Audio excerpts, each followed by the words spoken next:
విశాఖ పేదలకు కేటాయించిన ఇళ్ల నిర్మాణాలు త్వరితగతిన పూర్తి అవ్వాలనే ఉద్దేశంతో రాష్ట్ర ప్రభుత్వం 3200 కోట్ల అదనపు ఆర్థిక సాయాన్ని అందించిందని రాష్ట్ర గృహ నిర్మాణ శాఖ మంత్రి కొలుసు పార్థసారథి పేర్కొన్నారు. జిల్లా కలెక్టరేట్లో నిర్వహించిన సమీక్ష సమావేశం అనంతరం మీడియాతో మాట్లాడిన మంత్రి వివిధ అంశాలపై స్పష్టత ఇచ్చారు. గతంలో ఇళ్ల నిర్మాణాలపై నిర్లక్ష్యం వహించారని, ఇప్పుడు ఆ పరిస్థితి రాకుండా తగిన చర్యలు తీసుకుంటున్నామని అన్నారు.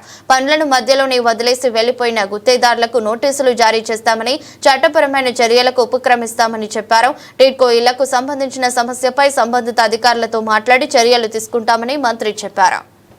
మీరు ఎక్కడా కూడా ఇప్పుడు అడిగాను. మెయిన్ సంస్థ ఏమిటంటే రాక్క్రీట్ అనే సంస్థ ఉంది. ఆ సంస్థ మన ఈ జిల్లాలో 11,000 ఇల్లు వదిలేసి వెళ్ళిపోయింది. నేను కలెక్టర్ గారిని అడిగాను, తర్వాత అదేవిధంగా మా శాఖ అధికారులను అడిగాను. వారికి ఎక్కడా కూడా అధిక పేమెంట్లు ఇవ్వలేదు. వారికి సంబంధించిన పేమెంట్లు ఇంకా డిపార్ట్మెంట్ దగ్గరే ఉన్నాయని చెప్పారంటే వారికి ఇవ్వాల్సిన ఏదైతే పేమెంట్స్ ఉంటాయో అవి ఉన్నాయన్నారు. కానీ వారి మూలంగా జరిగిన నష్టాన్ని వాటన్నిటినీ కూడా ఎస్టిమేట్ చేసి వారికి నోటీస్ ఇచ్చి వారి మీద చర్యలు తీసుకుంటానికి ఇప్పటికీ విజిలెన్స్ కమిషన్ రిపోర్టు ముఖ్యమంత్రి గారి ప్రభుత్వానికి చేరింది. దాని మీద తగు చర్యలు తీసుకుంటాం.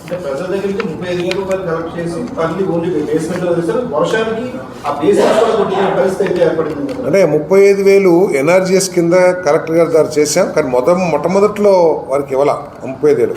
ఆ 35,000 చివరిలో ఇంటిని పూర్తి చేయడానికి మాత్రమే వాడే విధంగా చివరిలో శాంక్షన్ చేస్తాను ఎస్హెచ్జి లోన్. జగనన్న కాలనీస్ లేవు ఇప్పుడు. ఎన్టీఆర్ పిఎంఏవై ఏమండి ఏమని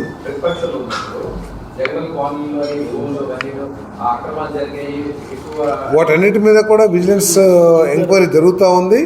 ఆ ప్లాట్లకు సంబంధించి రెవెన్యూ డిపార్ట్మెంటు, ఈ హౌసింగ్కి సంబంధించి హౌసింగ్ డిపార్ట్మెంట్ ఇప్పటికే విజిలెన్స్ రిపోర్ట్స్ జరుగుతూ ఉన్నాయి. కాబట్టి ఆ రిపోర్ట్స్ రాగానే తప్పకోకుండా ఎవరైనా సరే, ఎంతటి వారైనా సరే వారి మీద చట్టపరమైన చర్యలు తీసుకోబడతాయి.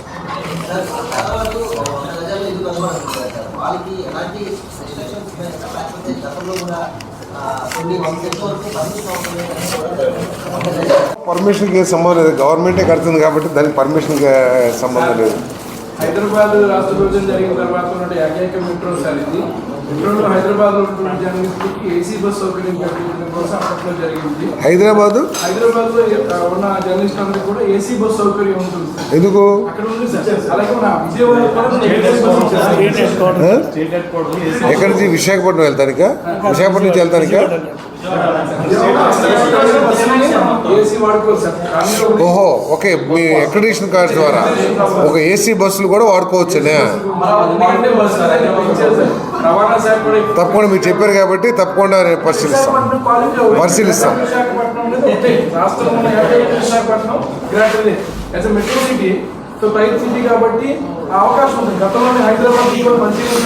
తప్పకుండా విశాఖపట్నం ఎందుకంటే మేము తరచూ అటు అమరావతికి వస్తూ ఉండే వ్యక్తులు కాబట్టి తప్పకుండా రైట్ సార్.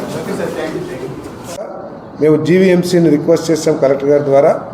కనీసం ఒక 20 కోట్ల రూపాయలైనా సరే ఎక్కడైతే నిర్మాణం పూర్తయ్యి లబ్ధిదారులు ఇల్లు చేరే అవకాశం ఉందో అక్కడ త్రాగునీటి అవసరాల కోసం మరి కొంత స్పెండ్ చేయమని చెప్పేసి జీవీఎంసీ నుంచి నిధులు కేటాయించమని రిక్వెస్ట్ చేశాం. అదనంగా గవర్నమెంట్ తరఫు నుంచి కూడా కొంత నిధుల్ని కేటాయించడానికి ప్రయత్నం చేస్తామని చెప్పేసి కూడా నేను ఈ సందర్భంగా తెలియజేస్తాను. అదేవిధంగా క్వాలిటీ కూడా ప్రత్యేకమైన దృష్టి పెట్టాలి. థర్డ్ పార్టీ ఇది కానివ్వండి, లేకపోతే ఇన్హౌస్ టెస్టింగ్ ఫెసిలిటీ కానీ వినియోగించుకొని ఈ క్వాలిటీని మెయింటైన్ చేయాలని కూడా ప్రజల్లో ఉన్న ఏదైతే కొంత అపోహ ఉందో, క్వాలిటీ లేవు అని చెప్పేసి ఏదైతే అపోహ ఉందో అపోహను తొలగించాలని చెప్పేసి కూడా మనం చేస్తాము. మేము సూచించడం జరిగిందని చెప్పేసి తెలియజేస్తాను.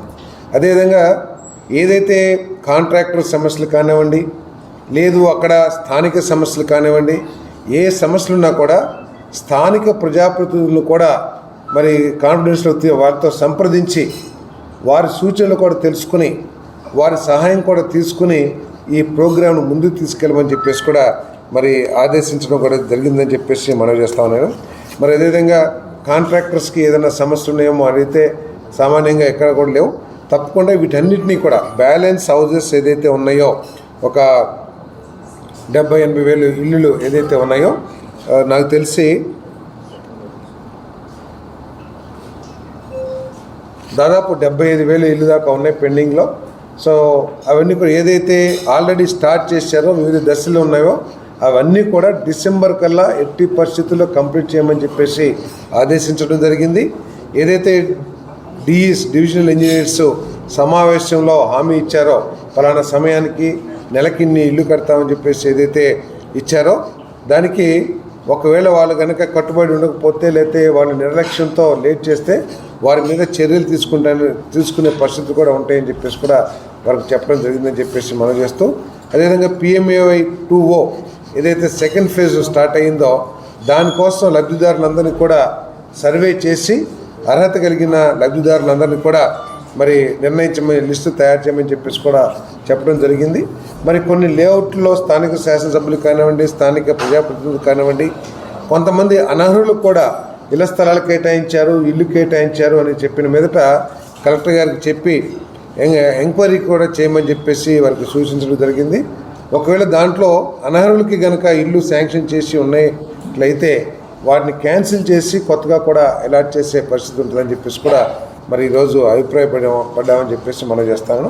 అదేవిధంగా కొన్ని లేఅవుట్స్లో ప్లాట్లు ఎక్కువ ఉండి పట్టాలు తక్కువ ఇచ్చి ఉంటే ఆ మిగిలిపోయిన ప్లాట్లని ఈ ప్రభుత్వ ఆలోచన ప్రకారం 2 సెంట్లుగా 3 సెంట్లుగా, రూరల్లో అయితే 3 సెంట్లు, అదేవిధంగా అర్బన్ ఏరియాలో అయితే 2 సెంట్లు రీలేఅవుట్ చేసి కొత్త బెనిఫిషరీస్కి అలాట్ చేయమని చెప్పేసి కూడా కలెక్టర్ గారికి అదేవిధంగా హౌసింగ్ డిపార్ట్మెంట్ అధికారులకు కూడా మరి సూచించడం జరిగిందని చెప్పేసి మనం చేస్తా ఉన్నాను. నేను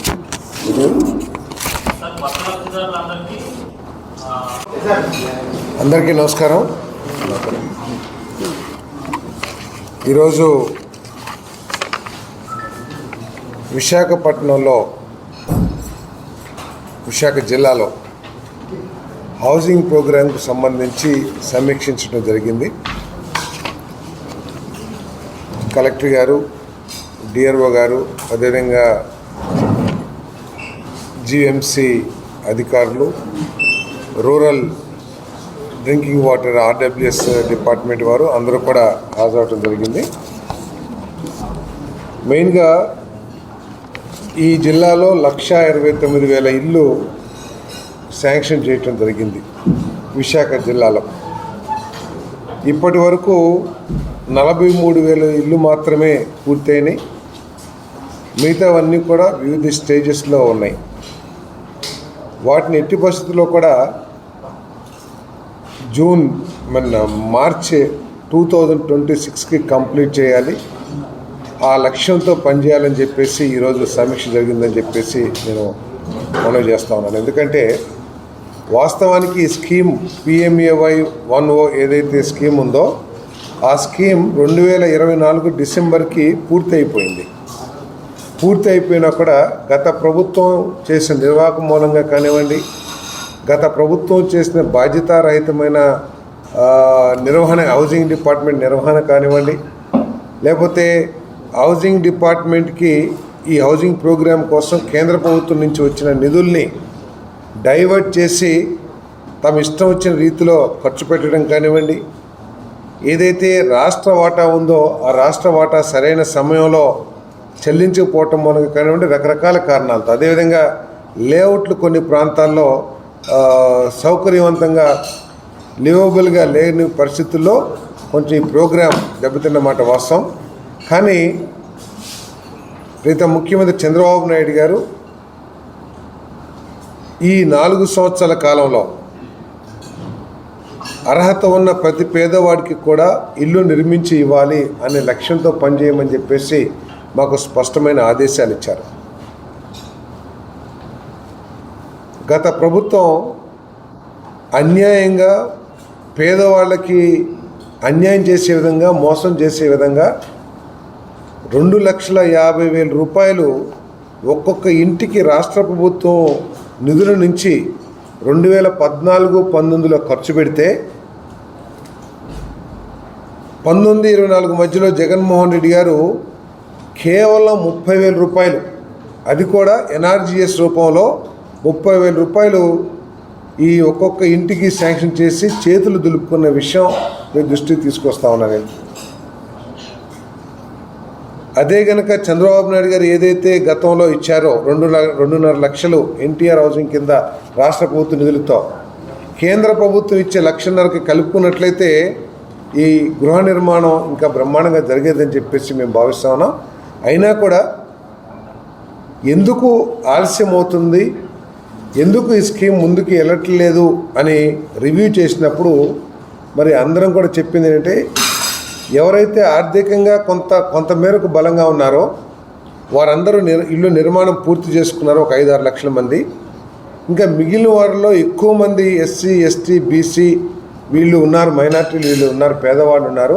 వాళ్ళు కొద్దిగా ఆర్థిక సమస్యలతో సతమతం అవుతున్నారు అన్నప్పుడు రాష్ట్ర ఆర్థిక పరిస్థితి పరిమితించకపోయినా కూడా, ఆర్థిక పరిస్థితి చాలా గడ్డుగా ఉన్నప్పటికీ కూడా దాదాపు 3,200 కోట్ల రూపాయల అదనపు భారాన్ని ప్రభుత్వం మీద వేసుకుని ఎస్సీలకి, బీసీలకి 50,000, ఎస్టీకి 75,000, ఏజెన్సీలో ఉండే పీజీటీవీస్కి 1,00,000 రూపాయలు అదనంగా శాంక్షన్ చేసి ఈ గృహ నిర్మాణం పూర్తి చేయడానికి కృషి చేస్తున్నామని చెప్పేసి మనం చేస్తాము. మరి ఈరోజు కొన్ని లేఅవుట్స్కి కూడా వెళ్ళాం. ముఖ్యంగా దాంట్లో ఉన్న సమస్యలు ఏమిటంటే ఇన్ఫ్రాస్ట్రక్చర్, కరెంటు, అదేవిధంగా త్రాగునీరు ఏర్పాటు చేసినట్లయితే పూర్తయిన ఇళ్లలోకి లబ్ధిదారులు చేరే అవకాశం ఉంది. కాబట్టి ఈరోజు సమీక్షలో ముఖ్యంగా ఈ ఎలక్ట్రిసిటీ, డ్రింకింగ్ వాటర్ని పూర్తి చేయాలని చెప్పేసి నిర్ణయం తీసుకున్నాం. మరి ఎలక్ట్రిసిటీకి మరి ప్రొద్దున ఈపీడీసీఎల్ చైర్మన్ గారితో కూడా మాట్లాడటం జరిగింది. ఇల్లు పూర్తయితే, ఇల్లు నిర్మాణం చేపడితే అక్కడ తప్పుకోకుండా ఎలక్ట్రికల్ ఏర్పాటు చేస్తానికి మేము ప్రయత్నం చేస్తామని చెప్పారు.